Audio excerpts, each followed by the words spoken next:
Hello friends, आज मैं आपके साथ इकोनॉमिक्स का एक और टॉपिक लेके आया हूँ और टॉपिक का नाम है लॉ ऑफ सप्लाई। शुरू करने से पहले बता दूं कि चैप्टर का नाम है सप्लाई और इस चैप्टर के सारे लिंक्स आपको इस वीडियो के डिस्क्रिप्शन में मिल जाएंगे। चलिए शुरू करते हैं अब कि लॉ ऑफ सप्लाई क्या होता है। सिंपल वर्ड्स में लॉ ऑफ सप्लाई कहता है कि अगर प्राइस बढ़ा तो सप्लाई बढ़ जाएगी और अगर प्राइस गिरा तो सप्लाई गिर जाएगी, मगर जो भी फैक्टर्स इफेक्टिंग सप्लाई हैं वो कांस्टेंट रहने चाहिए, उनमें कोई चेंज नहीं आना चाहिए। तो अब इसको पेपर में कैसे लिखेंगे? The law of supply, or more appropriately, supply hypothesis gives us the relationship between price and supply of a commodity। जो लॉ ऑफ सप्लाई है या जो सप्लाई के हाइपोथेसिस हैं वो हमें बताते हैं कि सप्लाई और प्राइस के बीच में क्या रिलेशनशिप है। The law of supply states that other things remains the same, the quantity of any commodity that firms will produce and offer for sale rises with the rise in its price and falls with the fall in its price। Simple words में other things constant रहे तो price के बढ़ने से supply बढ़ती है और price के गिरने से सप्लाई गिरती है, ये लॉ ऑफ सप्लाई बताता है। ठीक है। In other words, the law of supply states that higher the price the larger is the quantity supplied. दूसरे वर्ड्स में हम ये भी कह सकते हैं कि लॉ ऑफ सप्लाई ये कहता है कि जितना प्राइस ज्यादा होगा उतनी सप्लाई ज्यादा होगी, and lower the price the smaller is the quantity supplied. तो जितना प्राइस कम होगा उतनी ही क्वांटिटी सप्लाइड कम होगी। Therefore, in terms of law of supply, the quantity supplied of a commodity is positively related to its price। तो इसलिए हम ये भी कह सकते हैं कि प्राइस और सप्लाई में पॉजिटिव रिलेशन है। Law of supply is based on assumptions of other things remains the same. जो लॉ ऑफ सप्लाई है वो बेस्ड है इस assumption पे कि बाकी सारी चीजें कांस्टेंट रहनी चाहिए। तो कौन कौन सी चीजें कांस्टेंट रहनी चाहिए? अगर तो आप ये लंबी वीडियो देख रहे हैं पूरे सप्लाई के चैप्टर की, तो अभी मैंने थोड़ी देर पहले फैक्टर्स इफेक्टिंग सप्लाई कराए थे, तो प्राइस को छोड़ के बाकी सारे फैक्टर्स जो है कांस्टेंट लेने हैं। और अगर आप ये लॉ ऑफ सप्लाई की सीधी वीडियो पे आ गए हैं तो आपको इस वीडियो के डिस्क्रिप्शन में फैक्टर इफेक्टिंग सप्लाई की भी वीडियो मिल जाएगी, पहले आप वो देखें, फिर उसके बाद ये टॉपिक करेंगे तो आपको बढ़िया तरीके से समझ आएगा। That is citrus paribus. ठीक है, सिट्रस पैरिबस एक ऑर्डर अजम्पशन है जिसका मतलब है अदर फैक्टर्स कांस्टेंट रहे, सिर्फ दो चीजों के बीच में रिलेशनशिप हो। Other things are the determinants of supply other than the own price of the commodity, and they include input price, technology of production, prices of related goods, taxation policy, goals of the firm etcetera. तो इसमें ये बताया हुआ है कि other factors कौन से हैं, वो सारे फैक्टर्स जो सप्लाई को असर डालते हैं प्राइस को छोड़ के, बाकी सारे फैक्टर्स जैसे कि प्राइस ऑफ रिलेटेड गुड्स हो गया, टेक्नोलॉजी होगी या टैक्सेशन पॉलिसी होगी, गोल ऑफ द फर्म हो गया, एटसेट्रा एटसेट्रा। वो सारे फैक्टर, प्राइस को छोड़ के बाकी सारे फैक्टर जो सप्लाई को असर डालते हैं वो सारे फैक्टर्स को कांस्टेंट मानना है। ठीक है। Law of supply assumes that these other determinants of supply do not change। ये जो अदर फैक्टर्स हैं ये चेंज नहीं होंगे, जैसे हैं वैसे के वैसे ही रहेंगे। Law of supply can be explained with the help of supply schedule and supply curve. तो लॉ ऑफ सप्लाई को हम सप्लाई शेड्यूल मतलब सप्लाई के टेबल और सप्लाई के कर्व की मदद से एक्सप्लेन करेंगे। तो अब हमने हेडिंग बनाई है supply schedule. A supply schedule is a tabular statement showing various quantities which producers are willing to produce and sell at various alternative prices during a given time period। तो simple words में supply schedule एक ऐसा table है जो हमें बताता है कि प्रोड्यूसर इतना माल प्रोड्यूस करेगा और विलिंग टू सेल है एट डिफरेंट प्राइसेस। तो डिफरेंट प्राइसेस पे कितना कितना माल बेचने को तैयार है, उस टेबल को सप्लाई स्केड्यूल कहा जाता है। It states the relationship between the price of a commodity and quantity supplied या quantity that would be supplied। तो ये जो टेबल होता है ये एक रिलेशनशिप होता है कि कितने कितने प्राइस पे कितना कितना माल बेचना चाहता है। तो प्राइस और सप्लाई के बीच में रिलेशनशिप को दिखाता है। It is drawn on the assumption that there is no change in factors other than own price of the commodity influencing the supply। ये जो टेबल है ये इस assumption पे बेस्ड रहता है कि प्राइस को छोड़ के बाकी सारे फैक्टर्स कांस्टेंट रहेंगे और सिर्फ प्राइस और सप्लाई के बीच में ही रिलेशनशिप दिखाता है। ठीक है। तो supply schedule is of two types. तो पहला टाइप आ जाता है इंडिविजुअल सप्लाई स्केड्यूल। इंडिविजुअल मतलब एक अकेली कंपनी या एक अकेले प्रोड्यूसर का सप्लाई का टेबल, जैसे कि पीएक्स मतलब मान लो वो एक्स गुड प्रोड्यूस कर रहे हैं तो 10 प्राइस पे 5 यूनिट्स बेचने को तैयार है। ठीक है। क्यूएस मतलब क्वांटिटी सप्लाइड, नीचे एक्स मतलब एक्स गुड की। ठीक है। जब 15 रुपीज था तो 10 यूनिट्स बेचने को तैयार है। 20 प्राइसेस था तो 15 यूनिट्स बेचने को तैयार है। 25 का प्राइस था तो 20 यूनिट्स बेचने को तैयार है। तो सिंपल वर्ड्स में प्राइस और सप्लाई के बीच में जो रिलेशनशिप होता है वो इंडिविजुअल लेवल पे जब दिखाया जाता है टेबल के थ्रू, तो उसे हम इंडिविजुअल सप्लाई शेड्यूल कहते हैं। तो इसको पेपर में कैसे लिखेंगे, अगर अलग से क्वेश्चन भी आ गया, what is individual supply schedule? An individual supply schedule is defined as the table which shows various quantities of a commodity that an individual producer or a firm would offer for sale at different prices during a given period, assuming that other factors than own price of the good are given. तो एक individual supply schedule एक ऐसा table है जो हमें बताता है कि different quantities of a commodity जो कि इंडिविजुअल प्रोड्यूसर या फर्म अब सेल करना चाहता है डिफरेंट प्राइजेस पे, और ये टेबल एजम्पशन लेता है कि जो फैक्टर्स अफेक्टिंग सप्लाई हैं अदर देन प्राइस वो सारे के सारे कांस्टेंट रहेंगे, मतलब सिर्फ प्राइस और सप्लाई की बात हो रही है इधर।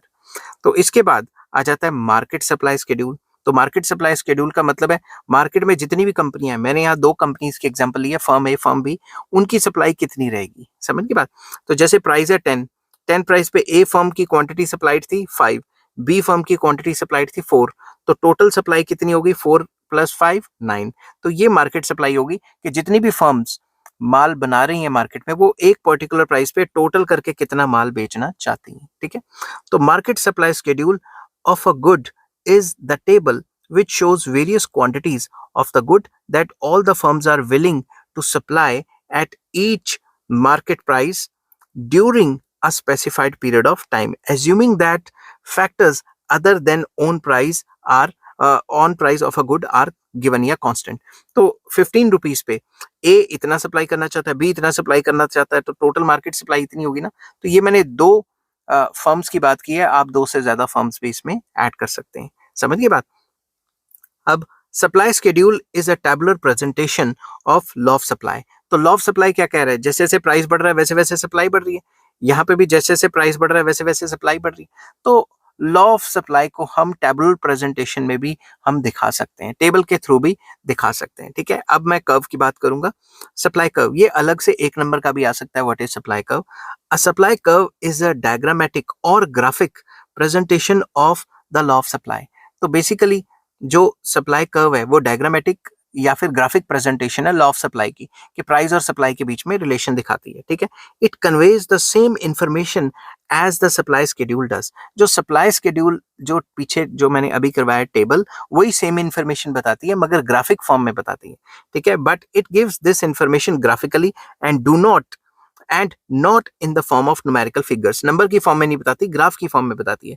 The supply curve carries the same explanation and assumptions as a supply schedule. तो जो सप्लाई का टेबल है, शेड्यूल है, वही information same to same supply curve भी बताती है। Supply curve is also of 2 types. First is individual supply curve. Individual मतलब एक कंपनी की सप्लाई, एक कंपनी कितने प्राइस पे कितने कितने प्राइस पे कितना कितना माल बेचने को तैयार है, ठीक है। Other factors remain same. An individual supply curve is defined as the curve which shows various quantities of a given commodity which an individual producer is willing to supply at different prices during a given period of time, assuming no change in factors other than own price affecting the supply of a commodity। वही बात मैं दोबारा बोल देता हूँ, ये जो supply curve होती है ये ग्राफिक प्रेजेंटेशन होती है सप्लाई के टेबल की, सप्लाई शेड्यूल की, जो हमें बताती है कि कितने कितने प्राइजेस पे कितना कितना सप्लाई किया जाएगा, कितना कितने प्राइजेस पे कितना कितना माल बेचा जाएगा, विलिंग टू सेल है। और ये सारी की सारी बात तब हो रही है जब अदर फैक्टर्स जो है प्राइस को छोड़ के अदर फैक्टर्स वो कांस्टेंट रहेंगे। तो टेबल के थ्रू मैं बताता हूँ आपको, मान लो प्राइस था 10, सप्लाई कितनी थी 5, तो मैंने नीचे लिखा क्वांटिटी सप्लाइड, यहाँ लिखा प्राइस। तो प्राइस है 10, सप्लाई है 5। मैंने यहाँ ये डिसकंटिन्यूटी का निशान दे दिया है ताकि बच्चे ये ना कहें कि सर अगर ये 10 है तो ये 20 होना चाहिए। अगर आपको ग्राफ की नॉलेज है तो आप ये वाला साइन यूज करके अपनी कंटिन्यूटी में जो गिनती अकाउंटिंग है वो चला सकते हो, ठीक है। तो प्राइस था 10, सप्लाई थी 5, तो ये पॉइंट निकल आया, ठीक है, ये वाला। नेक्स्ट है प्राइस है 15, सप्लाई है 10, तो प्राइस 15 सप्लाई 10, तो ये वाला पॉइंट निकल आया, ठीक है। प्राइस है 20 और सप्लाई है 15, तो ये वाला पॉइंट आ गया। प्राइस है 25 और सप्लाई है 20, तो ये वाला पॉइंट आ गया, ठीक है। इन सारे पॉइंट्स को मिलाएं तो हमें जो सप्लाई कर्व मिल जाती है उसे इंडिविजुअल सप्लाई कर्व कहा जाता है, ठीक है, क्योंकि ये एक ही कंपनी की सप्लाई है कि एक कंपनी अलग अलग प्राइस पे कितना माल बेचने को तैयार है, ठीक है। नेक्स्ट इससे थोड़ा अपर लेवल का टॉपिक जो कि आ जाता है market supply curve. Market supply curve is the curve which shows various quantities of a commodity which all the producers are willing to produce and sell at different prices during a given period of time, assuming that factors other than own price of the commodity remains constant. तो जो market supply होती है वो बताती है जितनी भी कंपनियां मार्केट में वो पर्टिकुलर प्राइस पे टोटल कितना माल बेचना चाहती हैं। अगर बाकी सारे फैक्टर्स इफेक्टिंग जो सप्लाई है उनको कांस्टेंट माना जाए, सिर्फ प्राइस के छोड़ के बाकी सारे फैक्टर्स को कांस्टेंट माने।